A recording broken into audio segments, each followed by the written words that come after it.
ചുവപ്പ് വൃത്തം പടർന്ന മഞ്ഞ പാവാട, മഞ്ഞ റോസ്. അത് ചുറ്റും കുലകുലയായി വിടർന്നാടുന്നു. ഇപ്പോൾ ഒന്നുമില്ല, മങ്ങിയ വെളിച്ചമൊഴികെ. ആരോ അടുത്തു വരുന്നു, കയ്യിൽ സ്റ്റെതസ്കോപ്പ്. ഭ്രമിച്ചവശമായ വിയർപ്പുകണങ്ങൾ വീഴാതെ നിൽക്കുന്ന മുഖം. പിന്നാലെ അച്ഛൻ. അയാൾ കുഴൽ ചെവിയിൽ തിരുകി നെഞ്ചിൽ കൈയമർത്തി. അവിടെ ഉണങ്ങിയ ഒരു മഞ്ഞ റോസാപ്പൂ. ഈശ്വരാ, ഇത് ഞാനോ ഉഷയോ? എൻ്റെ നെഞ്ചിലാരാണ് ഈ മഞ്ഞ റോസാപ്പൂ വെച്ചത്? നായ്ക്കരുടെ വീട്ടുമുറ്റത്ത് നിന്ന് ഉഷയ്ക്കു വേണ്ടി മഞ്ഞ റോസാക്കുലകൾ പറിച്ച് എന്നെ ഏൽപ്പിക്കാറുള്ള ആ ചെറുപ്പക്കാരനോ? അല്ല, അത് പ്രകാശാണ്. വിസ്കിയുടെ മണമുള്ള ചുണ്ടുകൾ കവിളിലെവിടെയോ ഇഴയുന്നു. വേണ്ട, എനിക്കു വയ്യ. പക്ഷേ തട്ടിക്കളയാൻ കൈ ഉയർത്താനാവുന്നില്ല. വയ്യ. മുക്കുളത്തിലെ ചോര നിറമുള്ള വെള്ളം എന്നിൽ മരണത്തിൻ്റെ നിറവും ഗന്ധവും നിറയ്ക്കും. വയ്യ, എനിക്ക് വയ്യ. വിടൂ, എന്നെ വിടൂ. കൈ ഉയർത്തി ശക്തിയോടെ തട്ടി. വിരലുകൾ എവിടെയോ സ്പർശിച്ചു. എന്തോ വീണു തകർന്നുടയുന്ന ശബ്ദം. ഗിരി, ഗിരി. ആരോ വിളിക്കുന്നു. മരണമാണോ? മരണത്തിന് കുട്ടേട്ടൻ്റെ മുഖമാണോ? വാ തുറക്ക് ഗിരി, തുറന്നേ. മനസ്സിൽ നിന്ന് എന്തൊക്കെയോ ഒഴുകിപ്പോകുന്നു. ഇതുവരെ കണ്ടതൊന്നും മുമ്പിലില്ല. ചുവപ്പ് വൃത്തം പടർന്ന ആ മഞ്ഞ പാവാടയില്ല. ഇരുളിൽ നിന്ന് എത്തി നോക്കുന്ന ഉഷയുടെ മുഖമില്ല.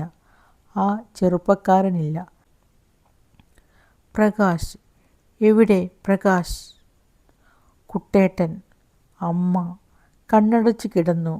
ഉണർന്നപ്പോൾ ദേഹത്തിൽ നിറയെ വെള്ളമൊഴിച്ചതുപോലെ വിയർത്തിരിക്കുന്നു. ഒട്ടേറെ രാവുകൾ, ഒട്ടേറെ പകലുകൾ. കുറേ ഇരുട്ടിലും കുറേ വെളിച്ചത്തിലുമായിരുന്നു ദിവസങ്ങൾ കഴിഞ്ഞിരിക്കുന്നു. ഒടുവിൽ ആഴ്ചകൾക്ക് ശേഷം ഗിരിജ മെല്ലെ എഴുന്നേറ്റു. വീണ്ടും ജീവിച്ചിരിക്കുന്നു.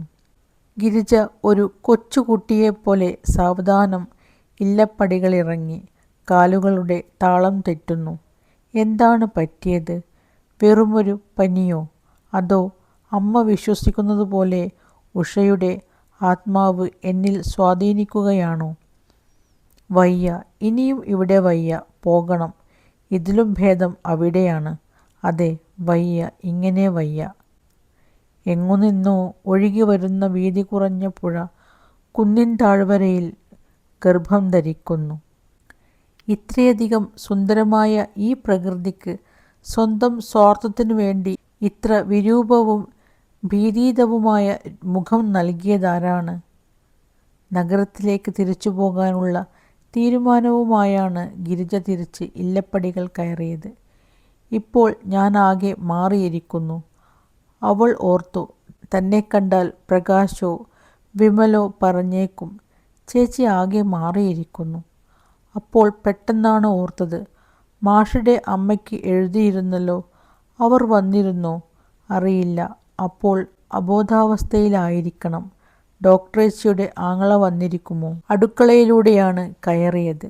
അമ്മയില്ല. ഉമ്മറത്ത് ചെന്നപ്പോൾ ഡോക്ടറേച്ചി തൂണും ചാരി തോട്ടത്തിലേക്ക് നോക്കി നിൽക്കുന്നു. ഇറങ്ങിപ്പോകുന്ന ശിവൻ. ഗിരിജ തിരിഞ്ഞു നിന്നു. കോണിപ്പടികൾ കയറി.